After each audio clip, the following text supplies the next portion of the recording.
घोटकी मां ख़बर ॾींदा हलो त सिंधी तारीख़ी माॻ माथेलो मुमल जी माड़ी में सिंध जे नामोर आलिम दीन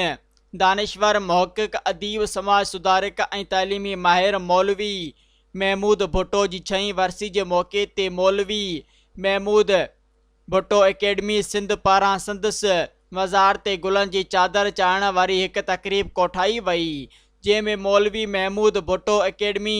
जे चेयरमैन अब्दुल हई भुट्टो, ज़बीउल्ला हालेजवी, सिंधी ॿोली जो बरख़ अदीब ऐं शाइर शाह ख़ालिद नाले वारो लेखक यूनिस भुट्टो, सुगड़ अली हसन, मंगी ख़ुदा बख़्श बुर्ड़ो, सारंग कलादी, सीनियर सहाफ़ी साईं ॾिनू अब्बासी,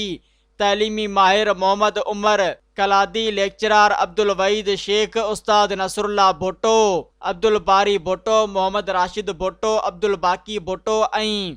ॿियनि आलिम दीन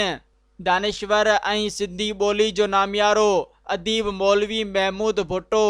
जी मज़ार ते गुलनि जी चादर चाढ़े अक़ीदत जा गुल निछावर कया। इन मौक़े ते अब्दुल हई भुट्टो, ज़बीउल्ला हालेजवी ऐं ॿियनि मौलवी महमूद भुट्टो जे कयल इल्मी अदबी दीनी ख़िदमतुनि ते खेसि ज़बरदस्त ख़राज तहसीन पेश कंदे चयो त मौलवी महमूद भुट्टो वक़्त जो हिकु वॾो आलिम दीन,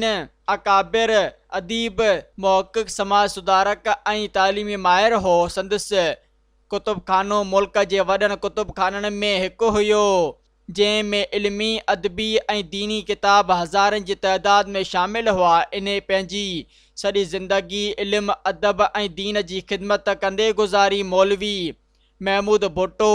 असूल परस्त, ईमानदार, सखी, महिमान नवाज़ ऐं नेक इंसान हो, जेको अॼु बि हितां जे माण्हुनि खां अलावा संदसि पोयां छॾियल हज़ारें शागिर्दनि जी दिलनि में ज़िंदा आहे।